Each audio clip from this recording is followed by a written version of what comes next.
FORA.tv. The world is thinking. Hamas itself is a far more pragmatic movement than its typical representation in the West.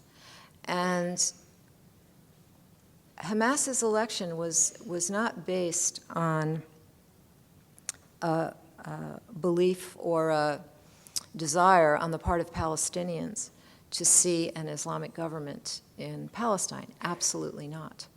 Hamas's election was, one, a vote against the corruption and betrayal, as Palestinians saw it, of the Fatah government during the Oslo period, and was also a result of a party platform, a political platform, that promised change and reform, that promised some very real and pragmatic changes in the lives of Palestinians.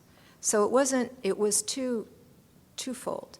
And Hamas, and several people have written about Hamas, and I myself am completing a book now.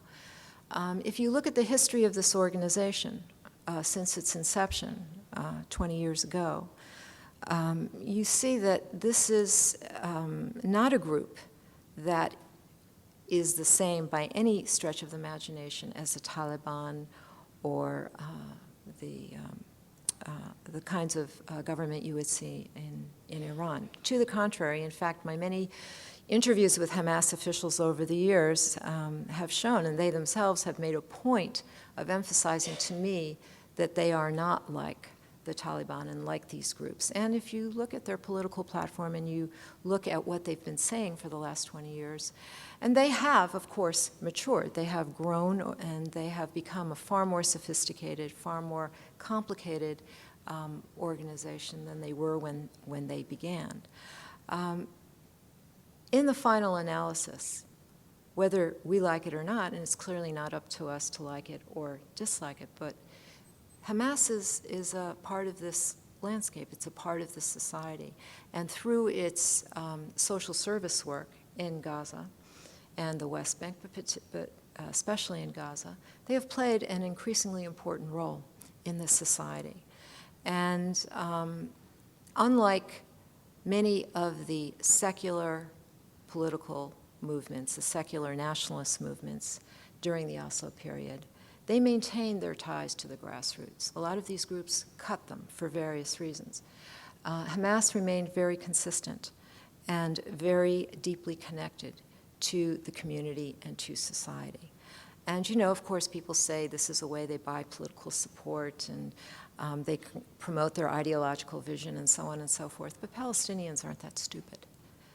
People are not going to support an Islamic State because they receive relief assistance from an Islamic organization. It's a little bit more complicated than that. And in the final analysis, I just want to say, they are elected, they have been elected by the Palestinians. They are part of the political and social landscape. And if we want to see a resolution, they have to be incorporated into any kind of political process. They are part of that society, and it's certainly not up to the American government or the Israeli government to decide who is acceptable on the Palestinian side to talk to. You talk to the representatives of that group. It's like Palestinians coming and saying, well, we don't like George Bush, we're offended by him, so we're not going to negotiate with the Americans. It's the same sort of thing. These people have been elected.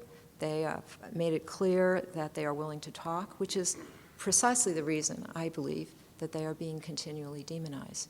It's not because Israel and the West believe that they cannot talk to Hamas. It's because they know they can.